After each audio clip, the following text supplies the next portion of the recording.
Ladies and gentlemen, welcome back to the SCi4, and we are going into game 2 of Socke versus Grubby. Socke versus Grubby. Really, really good game 1, and we're going to go into game 2 pretty much as right soon now, as I Socke think. Assuming Socke is actually there. Of course. He's always AFK in between games. Always, always, always. Yep. He's the worst for that. Very much. But we're seeing some very high-class PvP going on here, but it was kind of unfortunate that the first game was almost a build order loss, really, more so than anything else. Yeah, it was. It was. And I really did like the decision from Socke. I mean, he could have gone either way. He could have gone for an expansion and let Grubby come to him and fight in the open area, or he could have just thrown the hammer down and shut the game out either way. But very good play from Socke and Grubby. Even though Grubby was at a disadvantage, he still played well throughout the game, and I expect some more high-quality PvP for sure from both of these players. I would certainly hope so. If we don't see that, then I'll be highly surprised. Ladies and gentlemen, it is my pleasure to bring you Team Grubby's Grubby. He really needs to bring someone else onto his team, because this is starting to get awkward. He's got somebody in the team. Does he? Yeah. He recruited somebody recently. I just can't remember. He does have somebody else, though. Was that person also called Grubby? Just Team Grubby something. I just forgot. They won a clan war the other day. Team Grubby's Grubby as coached by Grubby from Team Grubby. There's 2 people in Team Grubby now. Just don't know who that's the pretty other guys. amazing. I forgot top of my head. And his opponent, alternate attack Socke, he's in the baby blue trunks, and he is playing Protoss to the west. And Socke currently got 1 game. Why is Socke so constantly underestimated? Don't know, man. It's pretty damn good. Is it because people are stupid, Apollo? I don't know.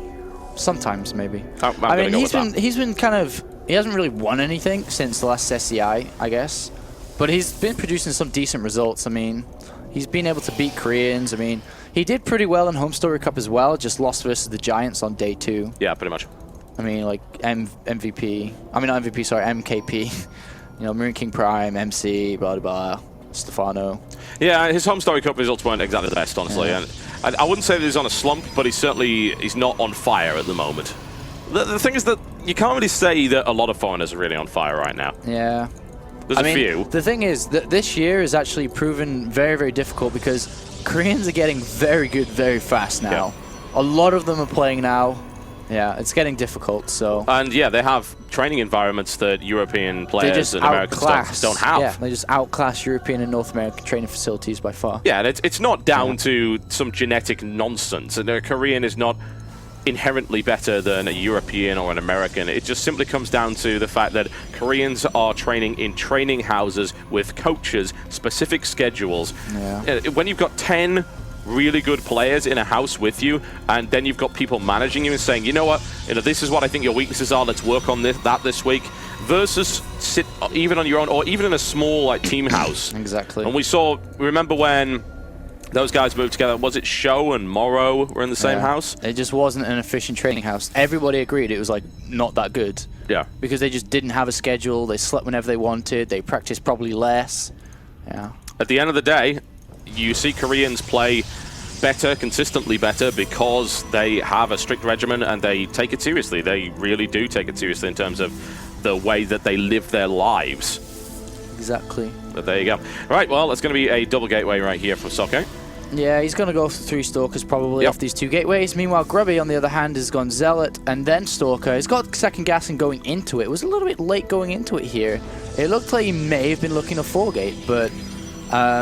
I don't know, he still could when that probe dies. It's just the probe is in there, it's kind of annoying. Very, very true indeed. He's spending a Chrono Boost and a Stalker. I don't think he's going to fall. If he tries, it's not going to work, so he kind of has to look at other options here. It looked like Grubby was thinking about it, though. He was definitely thinking about doing it, but he's got another Stalker now. He's saving his gas. He's going to tech up as soon as that probe dies.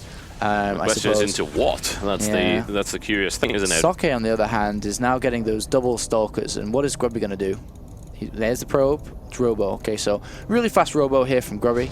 And he can go either way. He can go into Stargate from... yeah. Socke's just picking the right build every time at the moment. Yeah, so...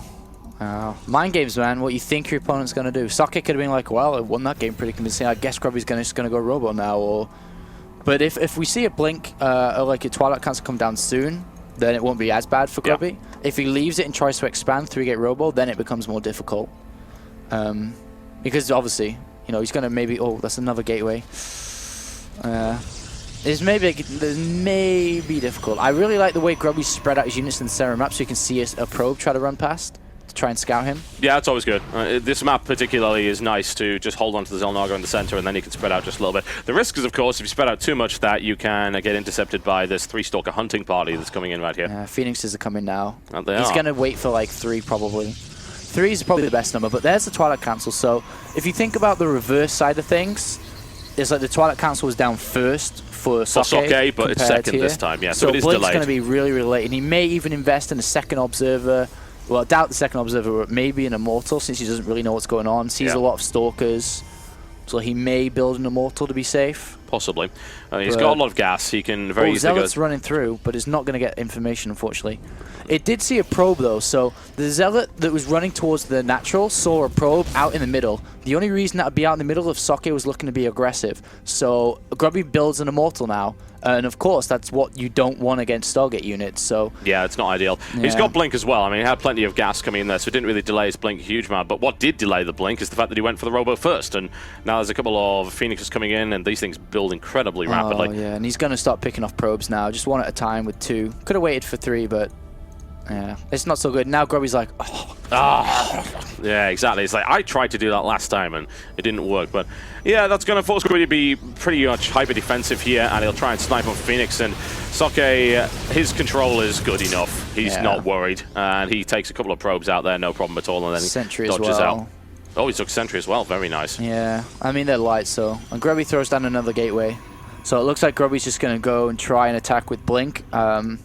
Though this becomes really difficult because then defensive Phoenixes, they can harass you. As soon as you move out, they go in, they harass, and they can get back in time to defend. Because Phoenixes, they're so fast. yeah, they're a colossal pain in the ass. Yeah. It's as simple as that. That's what they're designed for. This is difficult once again, and Socke's got an advantage going into the mid-game again. As you can see, he's now taking his Nexus way before Grubby. Grubby stopped probes. He's just trying to get that Blink Stalkers out and try to go for an attack, but I don't think it's going to work too well. Actually, he may try and expand here, though. That's probably the best decision to go for. Oh, really good Blink. Very nice. Picks off a single Phoenix right there without too much of a problem. Grubby Stalker 4 starting to get quite dangerous, and the response from Socke, as you can see, is going to be a Robo, and he'll look to get an Immortal, no doubt, sooner rather than later, and then could perhaps take up to Colossus. We shall see. Socke's Nexus well on the way at the moment, and Grubby's really got to start to think about doing damage here. He's on 4 gateways, Blink Stalker. He's got to go and do damage because his expansion is behind here, so something's got to be done. Sentries there, there's Zealots, there's Guardian Shield, there's Pickup Phoenixes. He can harass, though, for sure. That's yeah, he can harass, he can blink into the main as well. Socke's actually now supply blocked, so that's a bit of a building pain. placement, though, is really good for harassment. Yeah. There's, like, nothing on the side, so... Yeah, he learned from the last game when Grubby was simply picking units off here and there by then. It turns around to get a good salvo in there. He's got to be careful, because these 4 Phoenixes can go, all right, pick up the Immortal and 3 Stalkers, and then he's like, uh-oh. Because Socke's got an Immortal of his own now. Grubby's got to be really careful right now, because he could just lose everything. Yep, Grubby poking away at that pylon, not able to take the shields down, unfortunately, and doesn't want to risk sticking around for the very reasons that you've just mentioned there. And in terms of economy, needless to say, one is on 1 base, one is on 2, but Socke's not actually building any probes now, and oh my, this is where things get interesting. Yeah, a bit of a gamble. Yeah, he has to gamble because he's behind. So he's going to try and get DTs in. There's how many observers out for Socke? 0. If he was to get in there to snipe the robotics facility, that's obviously going to be game-changing. But the thing is, the Phoenixes are around. So Phoenixes are very... Well, we're going to be a lot easier for Socke to scout the DTs, Dark Shrine. But that's why Grubby has his Blink Stalkers at the back of his base. To try and intercept, yeah. That's what's going to happen now. Because he doesn't want to let that get scouted. Yeah, they're making a beeline directly for those Blink Stalkers at the moment, and now moving over the line, and those Blink Stalkers could go on. What are they doing? Go back, go Blink. No, wrong way! Oh, that's not good. Wrong way, Grubby. Grubby misblinked right there. He did still hide the Dark Shrine, admittedly, but yeah, he misblinked, and he could have very easily taken down at least 1, maybe 2 Phoenixes there. Still no Observer out yet, because he doesn't need an Observer. He's using Phoenixes to scout instead. Well, he's not expecting DT at this point, and... that could be Dark Shrine's almost done. There's 2 pylons on the left-hand side, and Socke knows about both of them. But if Grubby was just to warp in like 4 DTs right now, or 3, since he's got... No, 4, he could warp in 4. Yeah, he's warping 4 in right now. Why didn't he warp in on the left-hand side? Why did he warp in That is incredibly curious. Why did he warp them in on his main? I really do not know. That just increases the chance of Socke... Archons? He could have gone. Maybe he's just expecting an observer to be there. Yeah, yeah. I mean, we got like map packs, so we're like, go, exactly. Grubby, go! I don't. Not having an observer is kind of weird at this point. Let's be honest. But yeah, a couple of Archons in there. Archon Stalker up against what Socke's got right there. What do you reckon? Grubby's army against what Socke's got? No, it's good, but it's not that good. No, there's 3 I don't think so. Immortals, there's a cannon coming, there's Zealots, there's pickups from the Phoenixes. Grubby's throwing a Warp Prism in there as well. I wonder what that's for. Probably drop DTs in the main. Potentially. There's a cannon in the main mirror line as well, just in case of any shenanigans. Grubby has got Blink, but Socke hasn't yet, but is getting it soon. And also, soon will have +1. So Grubby, if he wants to do anything, it has to be now. Otherwise, it's going to be a little bit too late. Yes, it does.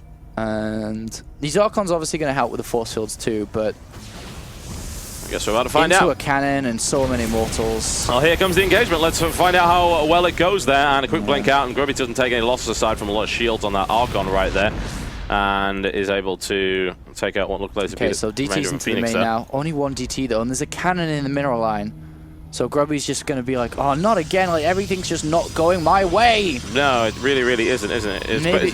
Oh, did he see the Warp Prism? No. Why is he in the main? Okay. No, he did not see the Warp Prism. Just going to pick off the DT. Yeah, in the meantime, engagement down to the bottom right here, as you can see. And there's that Archon stuck behind there, which is absolutely terrible placement.